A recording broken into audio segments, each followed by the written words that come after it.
It's that time for me to start talking to LinkedIn more and everyone else. No, I talk to whoever is sending messages and whatnot, but I normally only follow the Facebook chat when I'm doing streams like this.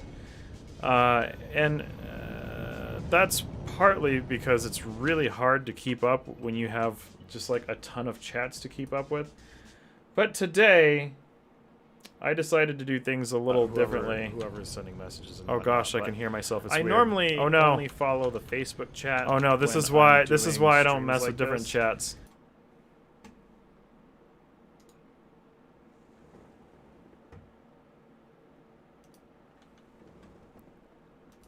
There you go. Now it's not so crazy.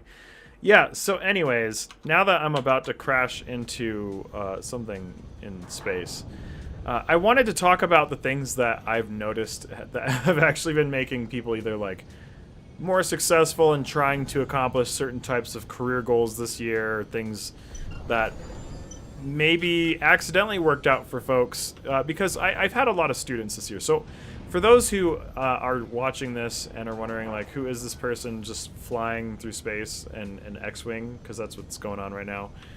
For those who are wondering who I am, I tend to teach people professional skills for DevSecOps and cybersecurity. Basically, I teach people cloud development skills, especially cloud development skills for things like cybersecurity tools, right?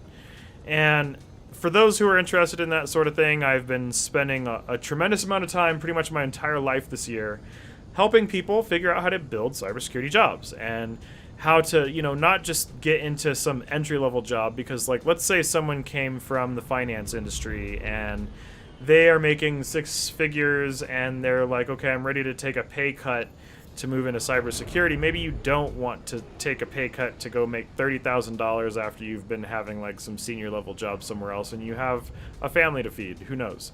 Life is a real thing, and in real life we have families to feed and houses and bills and things.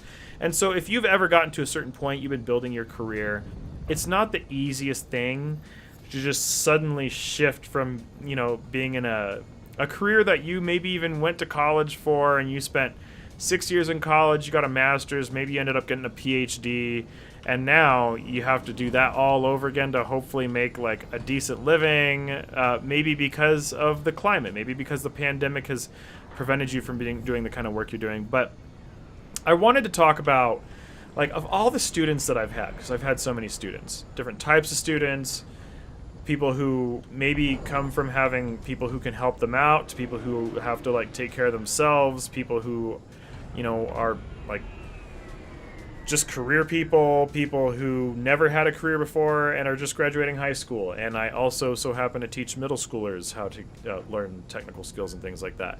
So without further ado, I want to talk about, like, what are the top 5 skills that I notice across my, I guess, community and those who I mentor and who I work with and talk to. What are the things that I notice with the individuals who tend to get what they want? Not just get with the jobs. Like, just getting a job is one thing, but then getting what you want is another thing. Because let's be honest, you can get a $30,000 a year job working at Starbucks, or you could get a $30,000 a year working in a network operations center, or you can go work at Amazon and make $50,000 a year, like moving boxes around, or you can make $50,000 a year as a software engineer. That's a really confusing concept. So if I'm trying to teach people, I'm going to teach people who are more interested in advanced careers. People who are actually more interested in, like, I want a high-end job that's going to be able to keep growing with me and I can keep growing with it, where I probably am ultimately going to make 80, 100,000, somewhere in the 6 figures most likely, but like, you're a lot more serious. For those people, like, I'm not just looking for a job. I'm not looking for anything that pays the bills necessarily. I'm just looking for, like, the best.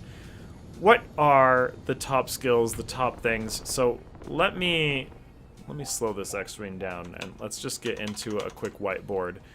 And let's just ask the hard questions, okay? Let's just ask the hard questions. What? I don't know. Top 5 skills. 5 skills to make more money. Or not even to make more money, but to, like, top 5 skills for people who get what they want. To get what you want. That's what we're saying here. So let's just take a look at this. Let's just talk about the top 5 skills to get you what you want. And interestingly enough, this is not something that applies exclusively to LinkedIn. It's not something that applies exclusively to, like, cybersecurity. It's not something that's exclusive to any industry even, honestly. I'm just talking about, like, people who tend to also maybe not go into cybersecurity and then they go exactly into the job that they want in maybe an industry or a space that they want. And, like, trying to get what you want doesn't necessarily have to do with an industry. It has to do with certain things that you do. So let me just start here. The real obvious one, probably, maybe not to everyone, is planners. And you might be thinking to yourself, oh no, I'm a terrible planner. Maybe I'll never have a good career. That's not necessarily true.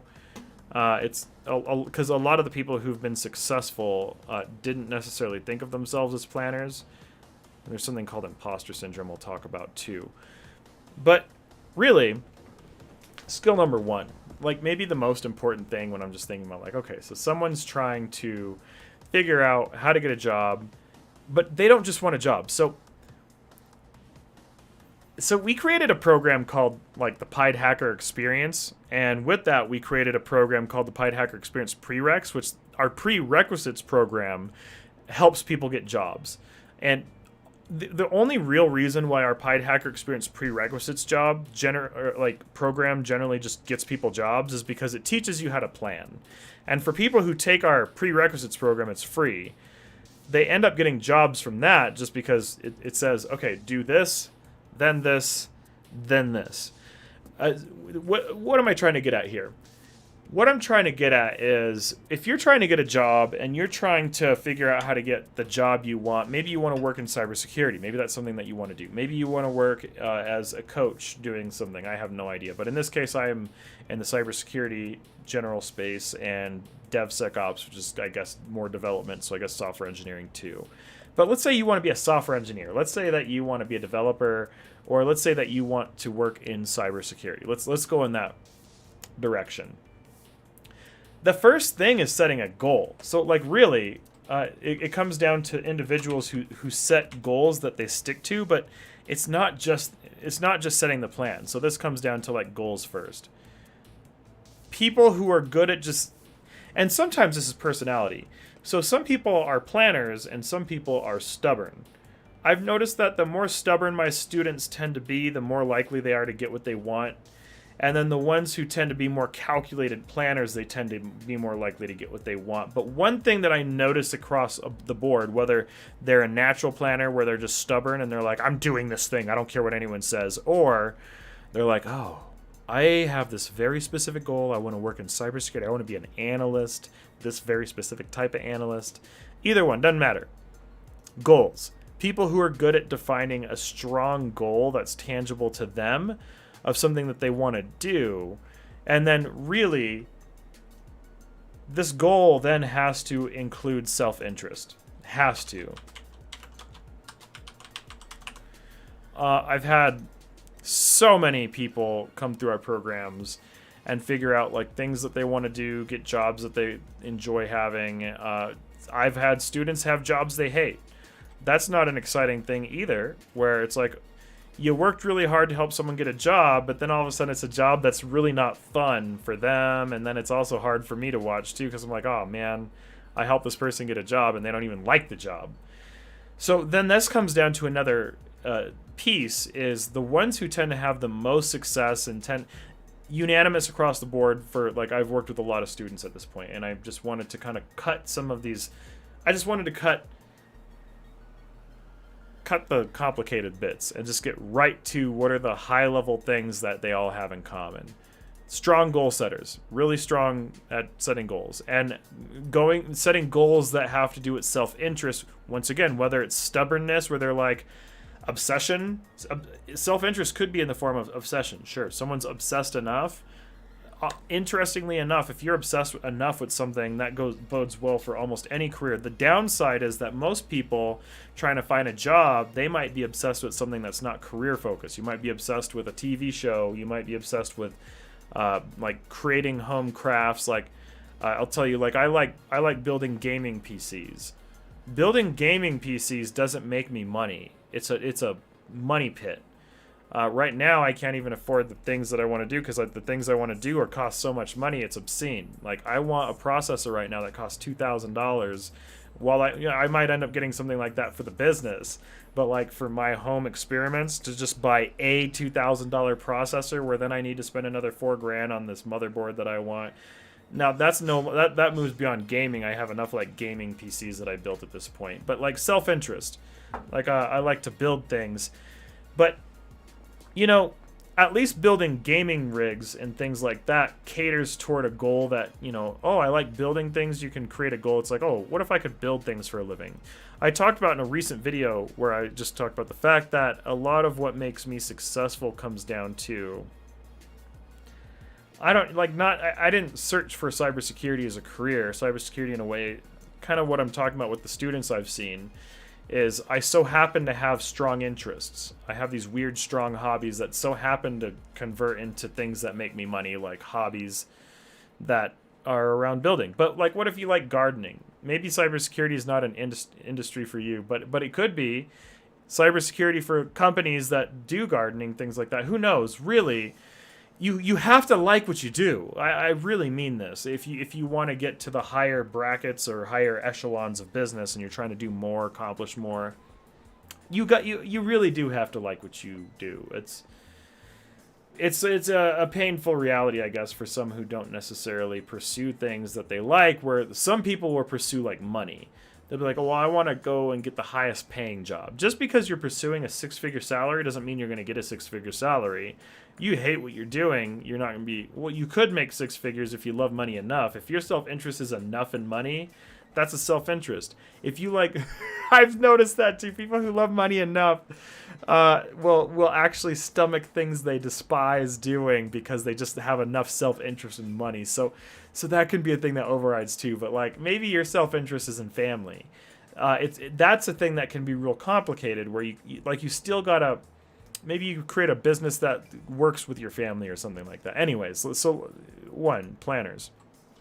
You got to be able to plan, whether it's through stubbornness of like, I refuse to do anything different, or I'm a calculated planner where I like to do step 1, step 2, step 3.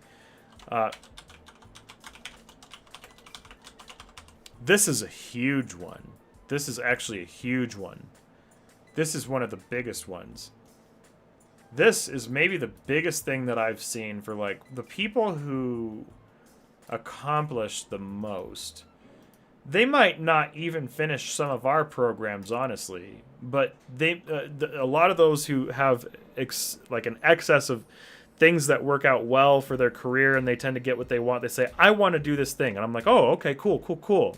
And then they like go for it. There's a big difference, and maybe it's a little bit in confidence or who knows what, but there's a little more that has to come with self-interest, because I see a lot of people, a lot of folks just go out, and this includes some of my own family. Bless you all. I think you're all amazing. I love you all.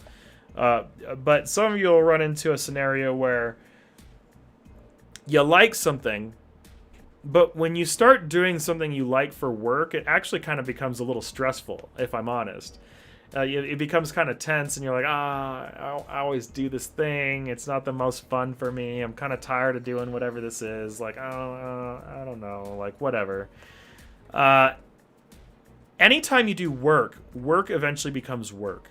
I can say that for my own business too, is my hobby's building like hardware technologies. I said I like to build like gaming systems and stuff like that. And all of a sudden now, like that building kind of feels like work all of a sudden, because now I do my hobby for fun, and now it's like, well, when I want to talk about the things I enjoy, now it's also work. So it's like puts me in a conundrum as an entrepreneur, which is another reason why self-interest is so important, because like as an entrepreneur for me, if I'm doing something I despise, work gets so boring and mundane and monotonous that if you don't even have like self-interest in something, you'd be shocked at how hard it is to finish what you start.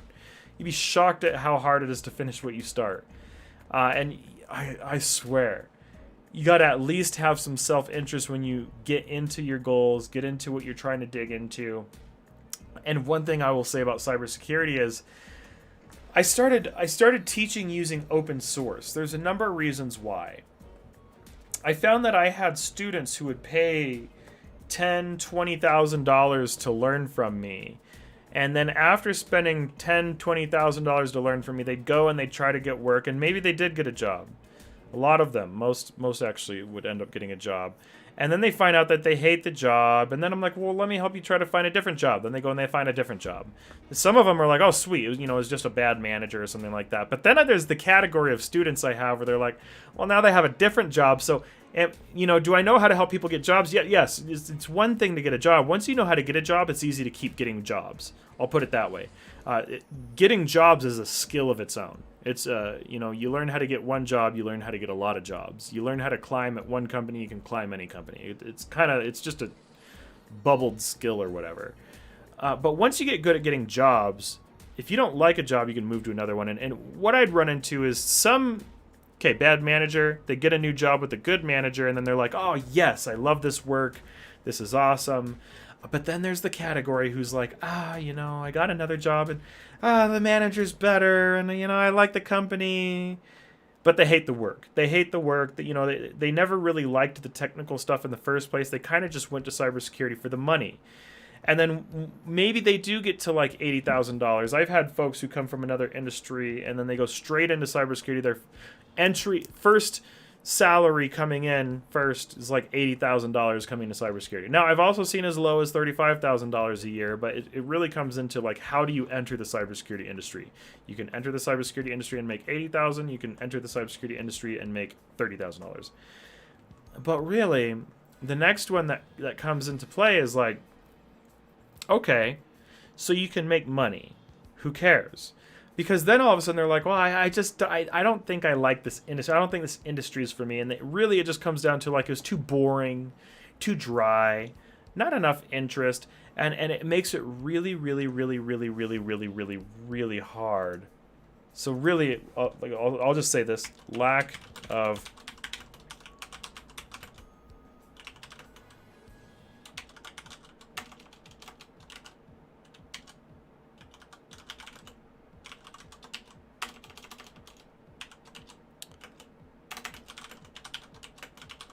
So I'll just say, let me move this stuff around. A lack of self-interest makes, the bad grammar hurts me. I at least have to put an S at the end of this. Okay, so the lack of self-interest makes finishing the job hard. It really does, honestly. And this is something that I think some people don't necessarily think about before going into a career, going into a path. And so the other thing that I notice for the ones who tend to like what they do is they test drive before working.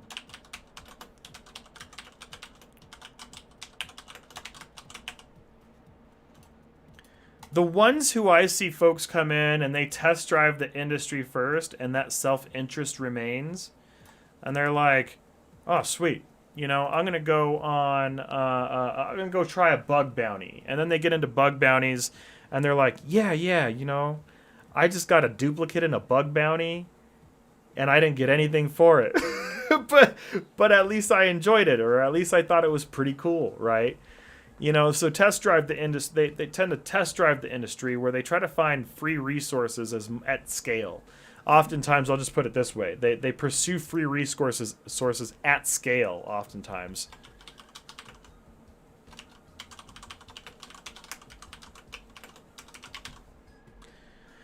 and then more interestingly, this is where I find something also pretty interesting. They pay for the things that they start paying for the things that they like. They put skin in the game. I'll say this right here is.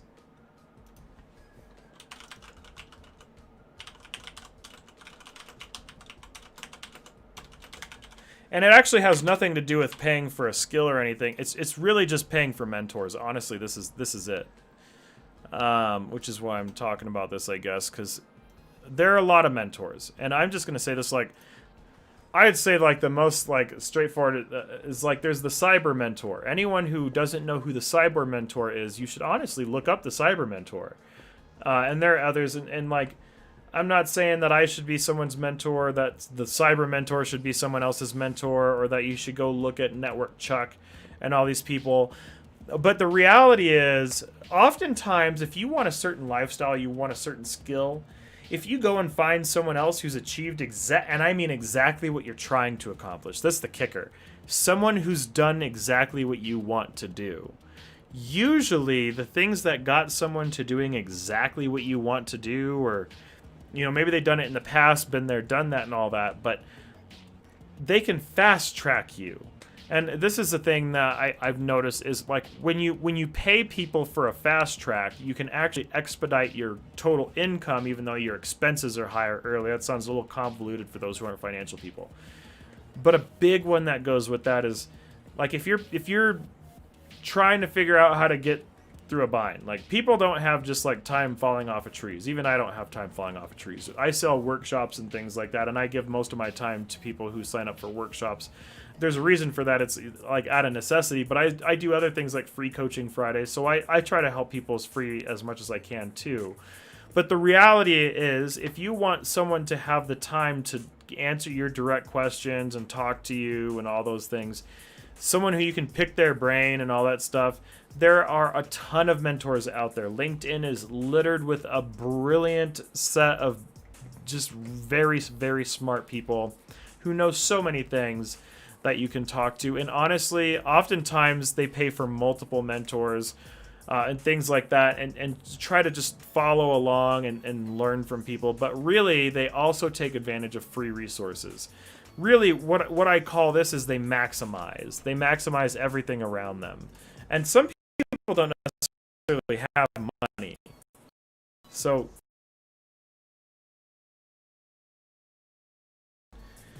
it's people who maximize what they have. If you don't have money, who cares? So don't even worry about the money part. You don't have to pay mentors. If you don't have money, or you don't have a way to pay for someone, maximize what you have. Like, you can build friendship. Like, there are people who didn't have money who became my friend, and I teach them things just because they're my friend.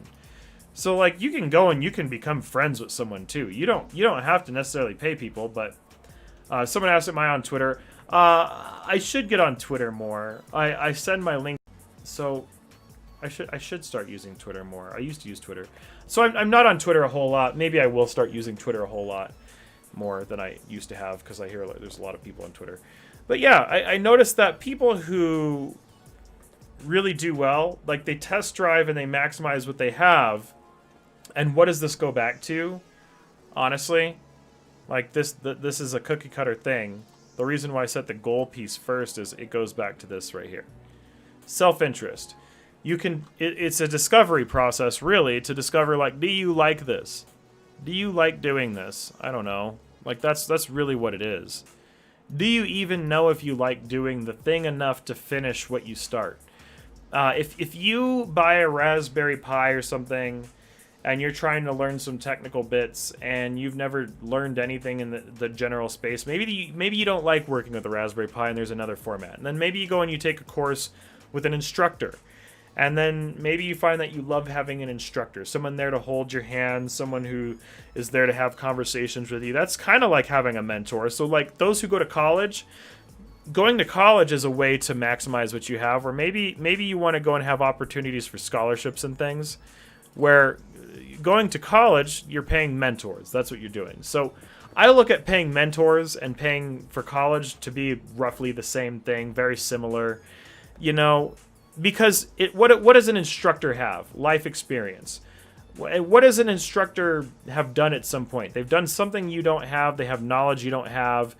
And so it doesn't really matter how you go about doing these things. You can go to college. You know, I went to college. I learned a lot of things in college. I learned a lot of things from my instructors. Do I think you need to go to college? If it's not your style, is it your self-interest? Honestly, I think this is the most important part. What learning format do you like? What's your self-interest in your learning format as well? So, like, you know, self-interest.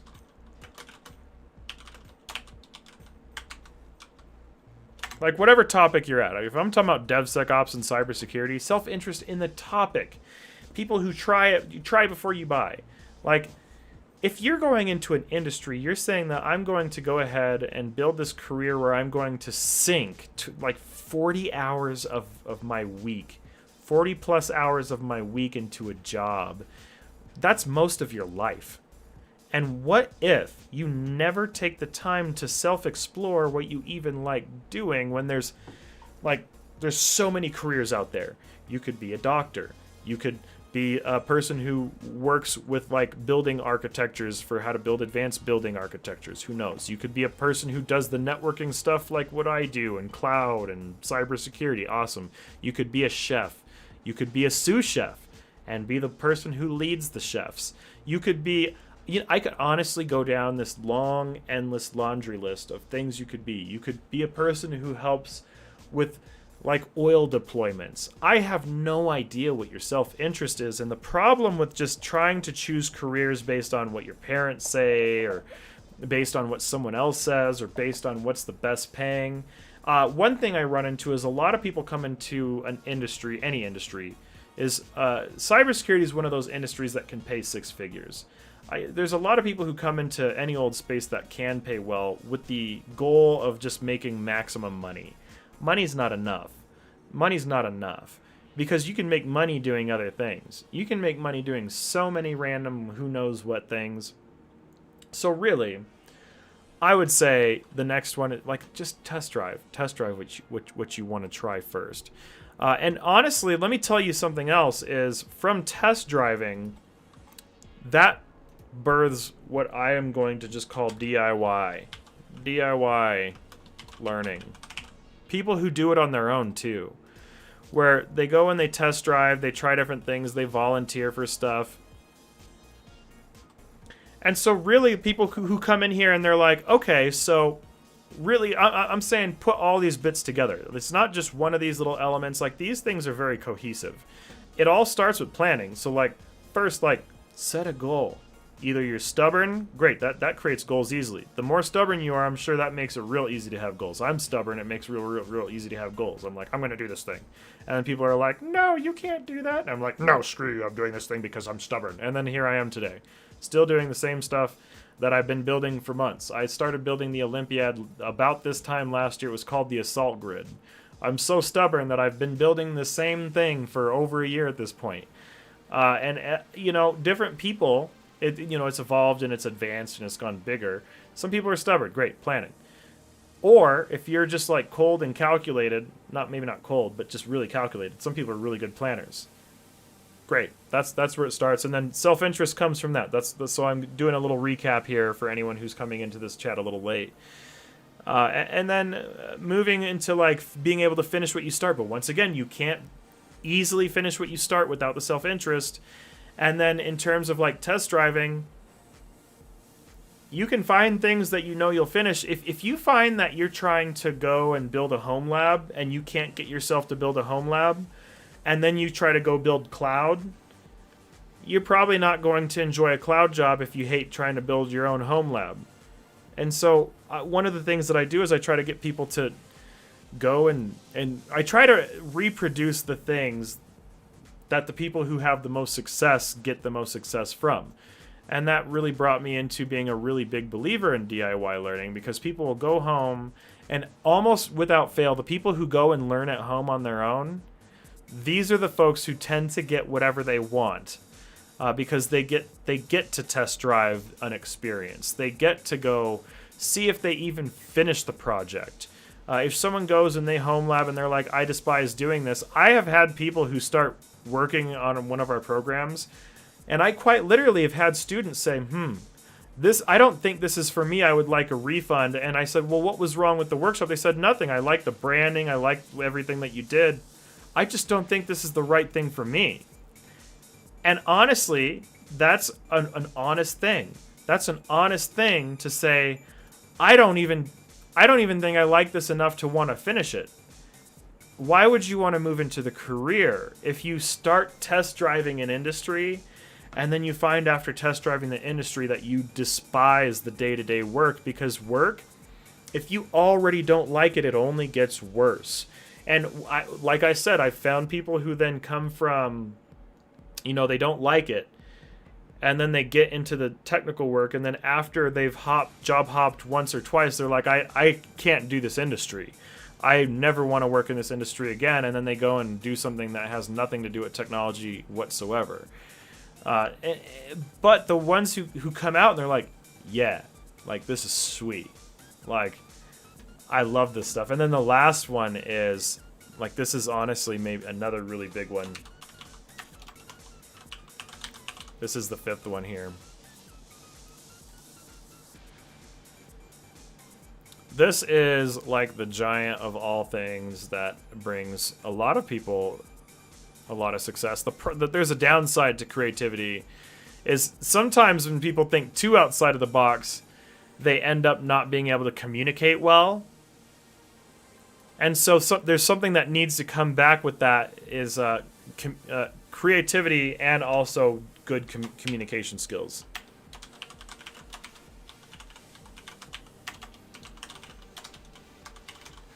Because if you're creative and you can't explain your ideas to people, or if you don't have a way to try to figure out how to explain your ideas to people or make it tangible to folks. Let me actually skip this song. So if you are trying to build a career, and you're trying to help companies make money, you're trying to do all this stuff, you can have all the best ideas on the planet. You can have, like, every single good idea that's like, oh man, if this is a great idea, let's do this thing. And then let's say that every time you try to explain your great ideas to folks, like, they don't get it, and they have trouble understanding it, and you're not quite sure how to take a step back and articulate those pieces. Those who spend time trying to communicate their ideas, learning how to communicate your ideas tends to be very strong for people. And so, for anyone who's taken the Pied Hacker Experience prerequisites, because the Pied Hacker Experience prerequisites is a program that we built that kind of helps people get started. What it does is it teaches you the foundations of the industry so that you can kind of do some test driving. You can figure out if you even want to finish the Pied Hacker Experience prerequisites. And maybe you just don't like my teaching style. Great. That honestly, that's a reason why you might not finish what you start. Maybe your learning style isn't DIY. Some people, I've met people. Well, actually, in the tech space, if you're not sort of like a DIY learner where you go in and you learn some hands-on stuff, there's a large element that comes into the research and development space where, like, you really just have to get your hands dirty with stuff. So people who aren't like tinkers and stuff like that, I see. If you're not tinkering, there's a reason why we've even named our titles and our branding after like Pied Tinker, for example. Is a program that we run. We called it Pied Tinker because we've run into the fact that people who have an interest in DIY, they tend to learn things that other people won't learn because there's a degree of self-interest that comes with tinkering. Once again, self-interest, this is like the universal thing that everything has in common with here, which I'm going to just illustrate this. Let me just illustrate this real quick. The glue to all things working in someone trying to build some crazy career, whatever you're trying to do. I don't know what you're trying to do. Self-interest. You're not going to go and spend time learning on your own if you don't have self-interest. Cybersecurity tends to be a very dry industry, especially for people who don't have self-interest. You're probably not going to get very creative if you don't have any self-interest. And so really, I would say any of these things. If you lack self-interest, you're not going to generally have creativity in a space. If you work in an industry and you're like, I feel like I have no creativity, it could just mean that you just don't really have a lot of personal interest in whatever you're doing, which is a complicated thing, especially if you spent 5 years in college learning that thing. You can transition your skills into another industry, but that can be a little bit of a bittersweet moment. I've gone through education and I've gone through I went to college to be a public speaker. And here I am doing, well, I guess right now I use my public speaking skills. So I later on, way down the road, after finding out that I prefer doing development in tech, like start using my personal speaking training that I had once upon a time, and now it's a lot more refined. But like, I am just another one of those people who, where I lack self-interest, I see the same thing in my students. Lack of self-interest is like a nail in the coffin for just about any career, any high-end space. And especially if the higher end you want to go, like the more advanced you want to get with all these things, where you're maybe working in like senior level development and all that good stuff, and you're trying to do like practitioner grade work, or who knows what you're trying to do. Self-interest. That's the thing that glues it all together. But like, you gotta be able to plan, be able to finish what you start. And another one that comes with finishing what you're starting is delayed gratification, a huge one. Delayed. This is probably super cookie cutter. For some of you who've followed like career development, anything, you probably see this whole delayed gratification. You gotta be able to delay gratification like that. That's all great and dandy. The cliche is true though. Folks who are fine sitting and figuring out how to survive long periods of time while they're trying to figure out how to achieve something big, even just like building a business. Before we got to where we were, like everything you're doing nosedives. You start a business, you have some nice funding and things, and then you have to develop. And you have to develop fast enough for like all of the cash that you have available to develop your company with, that it doesn't just like burn to dust first. And so you have to be able to get to the point where you can afford to manufacture or build whatever you're doing. And then once you get to the point where you're building and manufacturing and doing all these other things, like you then have to keep reinvesting. So maybe you wanted to spend that money on some nice new shoes. No, I don't get to spend money on nice new shoes because I reinvest it. But, for folks who are fine reinvesting and things like that, it's not the most exciting thing. But, delayed gratification. Like, especially for you entrepreneurs. Entrepreneurship is like the ultimate delayed gratification to my experience. But I grew up with parents who were entrepreneurs, so I kind of saw what the process looks like, and I saw what the returns look like, and it's like, I've seen what it looks like to see a startup business go from being brand new, bouncing baby business to like 30 years winning awards, like 30 years later. Not everyone has had the life experience to see that. Like, I don't know how many of you have entrepreneur parents and things like that. I'm aware that that's not everyone's life. But still, I do see without fail, like the ability to think ahead and be like, okay, so I'm going to create like a 5-year plan, or I'm going to create like a 10-year plan. If you don't have a 5-year plan at all, at least come up with a 3-year plan. If you don't have a 3-year plan, then your career is basically potentially going to be left up to some form of luck. And I would go so far as to say, please don't leave your career up to luck. Let me just say that. I'm just going to say, please don't leave career up to luck. Please. It's just a honest statement. And I've had people tell me like, oh, it's about the connections you have. Yeah, it's about the connections you have, but guess what? You can create connections. If you don't have connections, give it 3 months, you can build more connections than most people have within 3 months. Done. You don't have to have grown up with high-powered connections.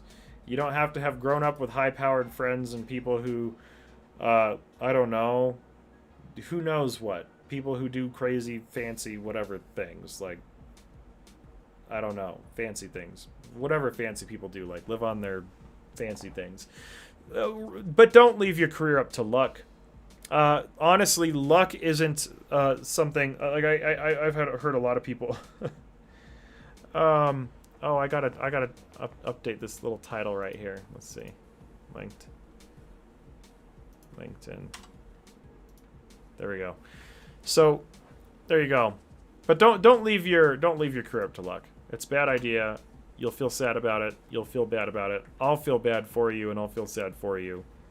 But really, when you leave your career up to luck, how do I put this? Let's do a little diagram of like what happens when people leave their careers up to luck and why I constantly recommend not doing this. Why not leave careers up to luck? Why not do this? So, for one, we've all heard of like gambling and things like that, but that's not necessarily a problem. There's a difference between like spending $20 to see what you get out of it and like spending every single thing you own. Don't spend everything you own if you ever gamble, ideally, and hope. But anyways, why shouldn't we leave careers up to luck? Or at least in my opinion, why shouldn't we leave careers up to luck? It's a couple of reasons. So let's take a look at this. We have something called probability. And then we have like careers and the world. So let's just kind of represent the world in green here. So let's just say the world.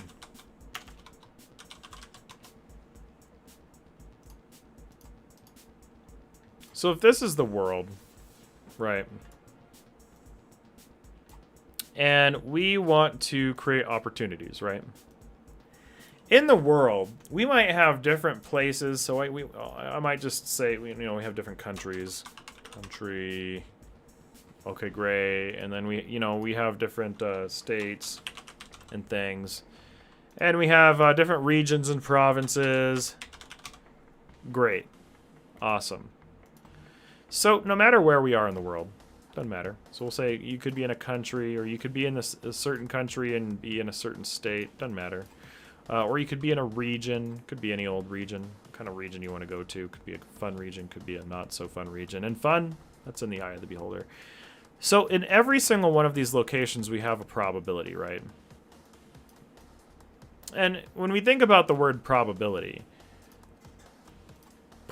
is like, what's the likelihood of something happening in this location? So the problem with probability is that probability, let's just say probability is different in different locations.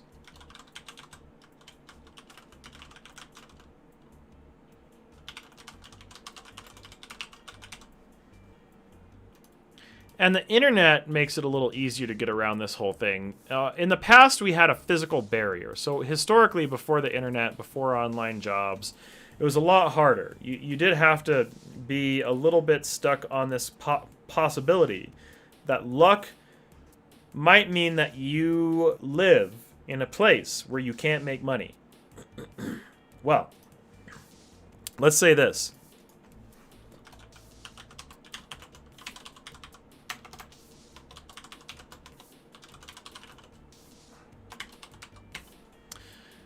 The internet frees us from luck. This is the new modern 2021, 2020 reality, okay? The internet frees us from luck. Let me talk about why. It frees us from luck where you can still lean on luck. You can still try to hope and focus on probability, all these great things. Like, great, you could do that. Let me move this bubble over here. So, you could be in any old country. You could be somewhere in the Middle East. You could be somewhere in Asia. You could be somewhere in a Western country. You could be, who knows? You could be in South America, North America. But depending on where you are born, depending on where you live, then the probability of certain types of jobs existing, that with that comes is certain opportunities being in a certain location. So this is what I mean by probability. Probability of an opportunity being in a location. Probability of an opportunity being in a location. Let me outline that a little better.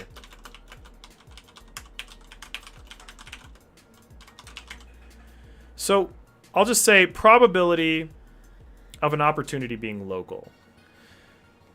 Before the internet, you want a job, you might have to move. And let's say that you're a chef and there's not a job that can pay you well or can afford you. that's a tough situation even today. There's a reason why I'm not teaching career skills that put you in this situation that I'm outlining right here. I'm simply not going to try to push people in a path that I don't think is going to help them succeed in the current modern climate. In the current modern climate, what's the probability? What's the probability that there's someone hiring online where you live? Wait, online? Hey, guess what? Do you have an internet connection? What our modern world has transformed everything to do for us is it's freed us to where probability now spans everything. The internet just puts probability everywhere. So pretty much like you go online, that solves your problem. Done. Go online. Go on the internet. Go on the internet, and having an online job, an online career, basically online you have the highest probability in the world of finding some form of employer or some form of opportunity. And why is it that I teach in cybersecurity and cloud? Cloud and cybersecurity is one of, like, online, it's one of the highest probability likelihoods that a company needs this skill. The probability is high. I teach skills where the probability is significantly higher that it's in demand than in other areas. I do this on purpose. I do this on purpose because I try to help people learn how they can accomplish more and get more in their lives and increase opportunities in their lives and increase the probability of opportunities in their lives. So really this is what I do, is I teach people how to really just like increase the likelihood of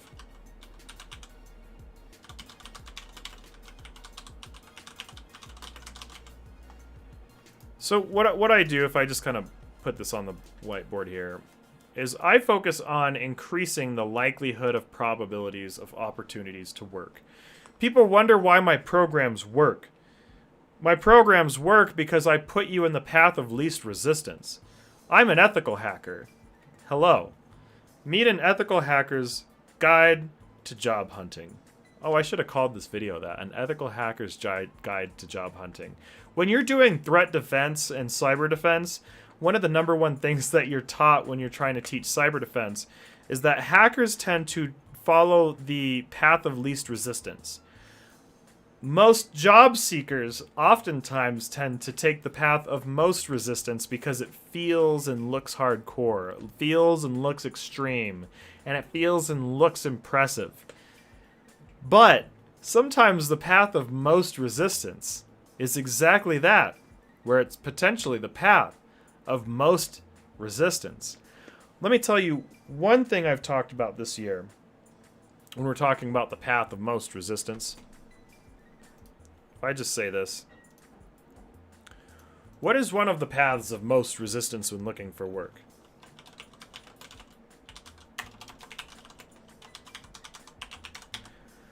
So let's do a little social engineering while we think about this as ethical hackers here. So what's the path of most resistance?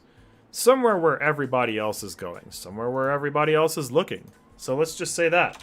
Somewhere where everybody else is looking and going. That's the path of most resistance. Do what everybody else does. Because what you're doing is you're just becoming a minnow in the sea. And you're becoming a school of fish. And you just look the same as everything else and everyone else. And on the internet, unfortunately, looking like the masses makes you look like the masses. This is how it works when you're trying to find opportunity on the internet. So, you know, if you're like, so, example.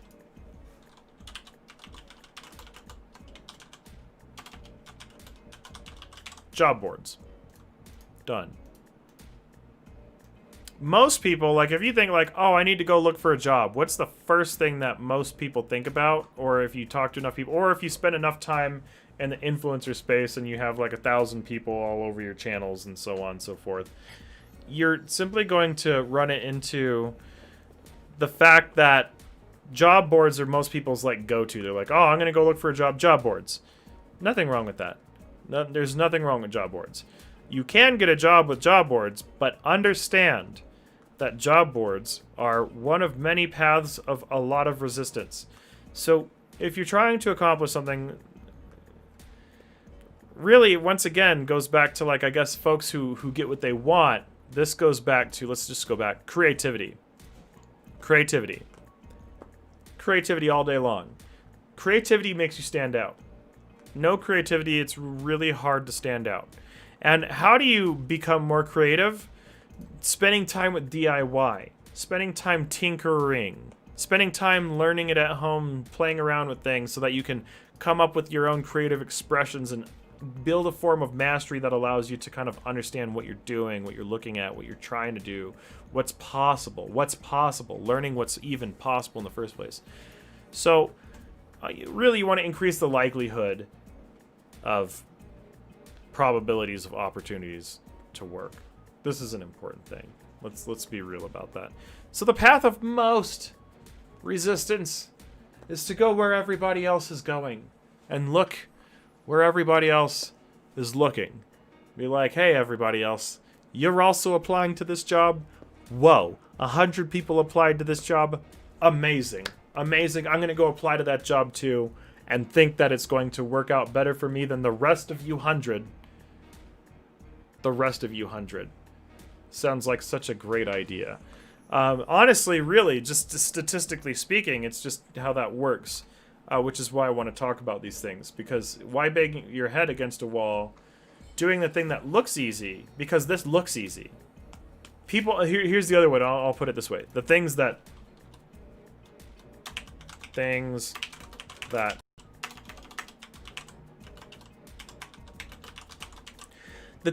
look easy are the things that most people just kind of gravitate to. They're like,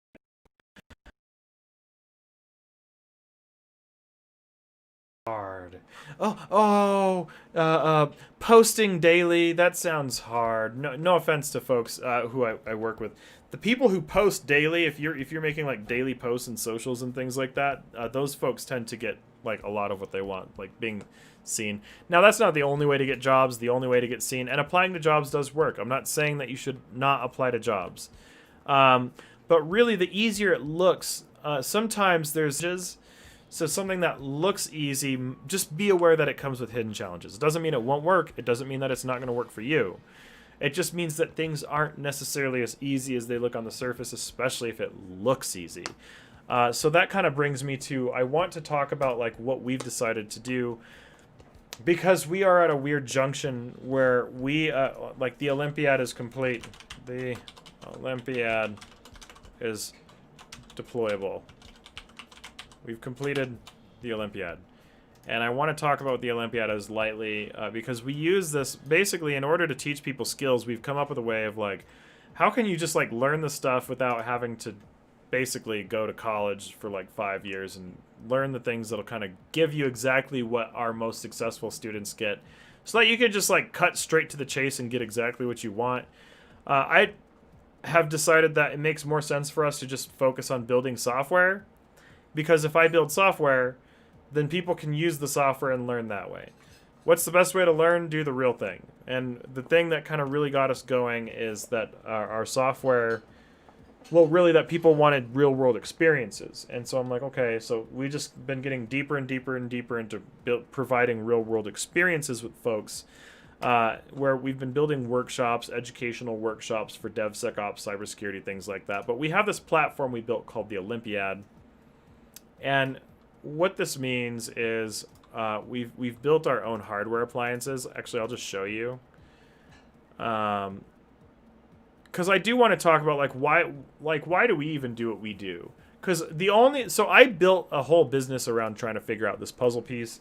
Okay, I run a company. Yes, I built a company to solve these problems. I'm going to tell you about the company that I built to solve these problems. It's only natural. It's like literally my day in, day out. I spend all my time literally like building things and building solutions and building things that are going to help people. So what we did is we came up with a way for people to pretty much just kind of get started. So you can actually only natural. It's like literally my day in, day out. I spend all... Oh, my voice is echoing. How strange. Sometimes I have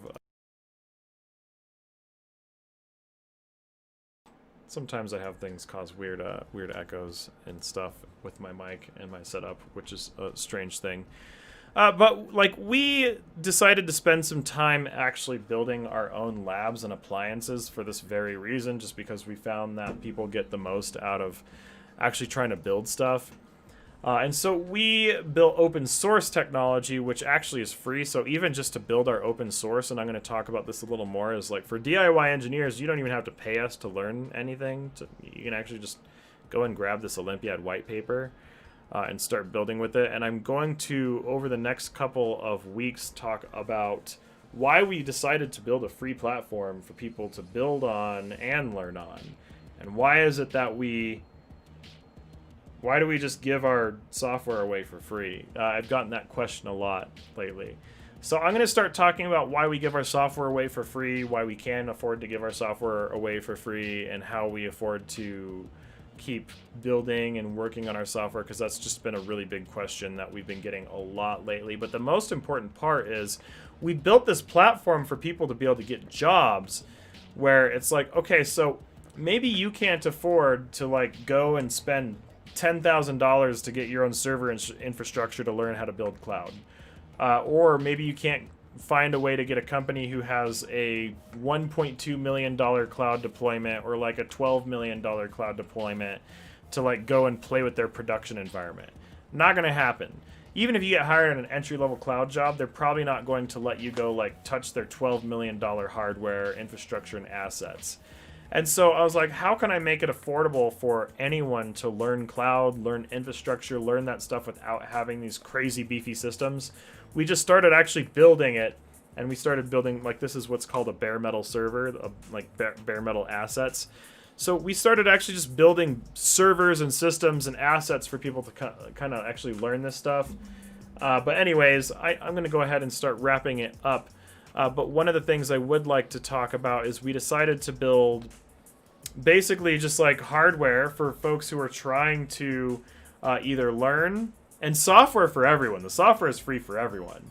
And then if you don't even know where to start, come talk to us. Maybe you don't even know what a white paper is. You don't know what a white paper is, come talk to us. Like that's what we're here for. Even though we do give away our blueprints and all of our information for a lot of these things for free.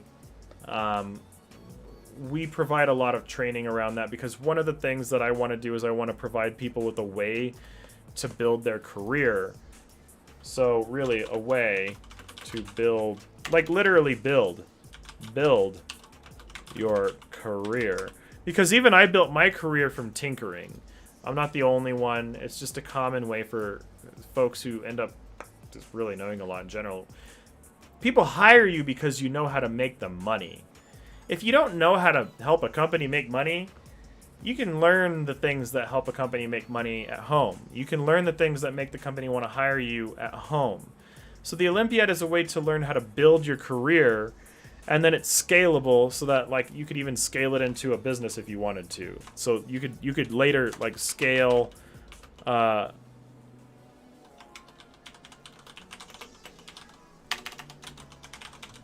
So you could scale a hobby into a business. And then the other reality of what we've been doing is, since our platform is a real actual platform that we've been building, one thing I am going to just lightly unveil real quick, which I won't talk about this a whole lot right now, but we are also releasing, let's see.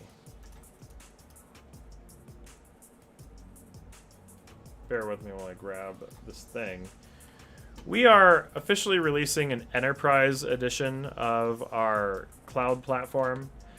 And there's a lot that goes into how our cloud platform works. Let me move my face. But right here, like this is the Olympiad, and this is our enterprise deployment. That's something that I will talk a lot more about later. But really, like it's like the same thing that we sell to businesses. We basically use to teach people with the real deal, because people have been asking, we want to learn the real deal. We want real world training. This is basically an upgraded version of our cloud kit that's more designed for continuous development and continuous operation, as to where our other systems are more designed for development. And so this is something that will be deployed for businesses who are building what's called a distributed lightweight cloud. So we did build a distributed lightweight cloud platform, and this is the bare metal infrastructure for a distributed lightweight platform. Some of you might not know what that means. If you don't know what a distributed lightweight cloud platform is, basically this little box right here is something that businesses can use to just run clouds. It's an alternative to having AWS. AWS, you rent your bare metal.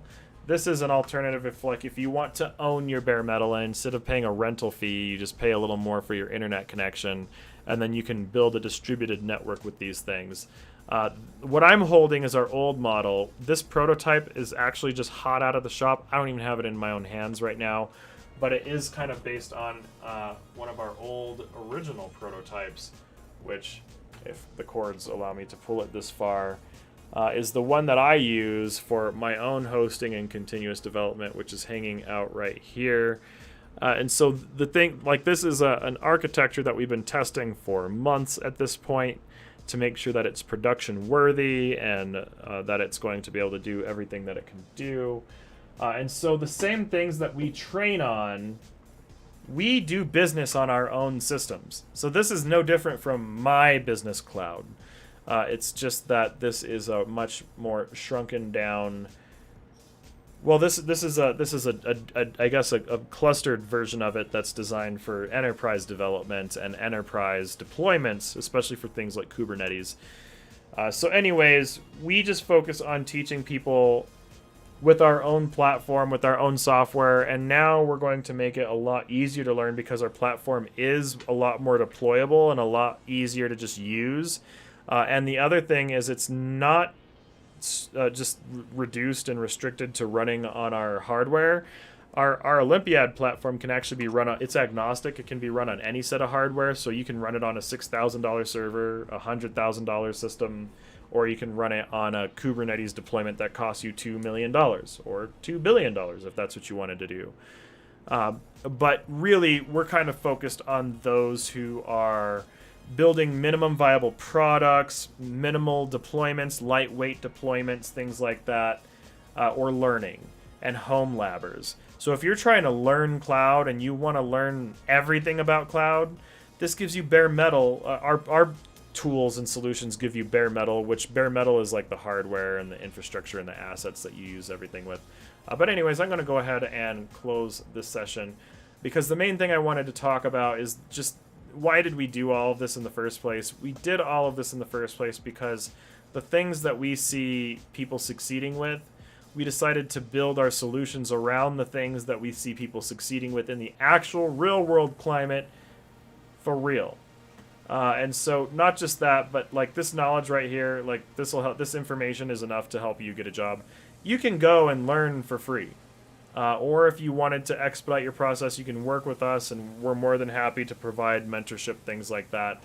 But really, you want to maximize what you have. If you can afford mentorship, it speeds things up. If you can't afford mentorship, there are ways to, talk to people instead, or volunteer to help people, or do something to help get more involved with someone if you can't afford a mentor. But there are ways to just get around trying to figure everything out on your own when there's other people who've accomplished what you're trying to accomplish. If other people have accomplished what you're trying to accomplish, I've built multiple clouds in my lifetime. Now I'm building a new cloud technology and platform. Why? Because I've been there, done that, and I want to create new iterations, new innovations, because I've done the boring, old, same old, because I've had people ask me like, well, why don't you build a different kind of cloud on the same thing everyone else does?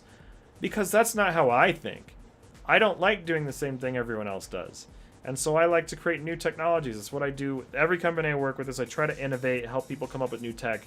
And so right now, I am using new technologies to teach people how to work with the old technologies, because you can learn how to work with all the old technologies with a box that's about the size as your cell phone. So just like computers shrunk, just like this cell phone is as powerful as a lot of people's laptops, and interestingly enough, this cell phone is more powerful than some people's laptops. This thing right here is more powerful than some servers that I've even done development on. And that's an interesting thing when I'm talking about working on like $100,000 deployments, and some of them didn't even have the kick that some of these little systems have these days. Now, that's older tech. It's a little more complicated than that.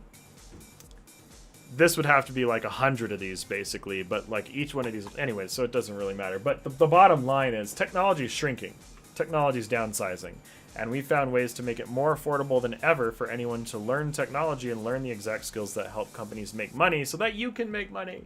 What's the easiest way to make money? Know how to make a company money so that they give you raises. What's the easiest way to get raises? Get your manager a raise first. What's the easiest way to get your manager a raise? Understand the things that get your company to make more money. How do you know that? Learn how actual development works, how actual products work, learn how to host stuff, learn all those things. So anyways, I just wanted to drop that knowledge, and I hope it helped. So I wish all of you the best. I wish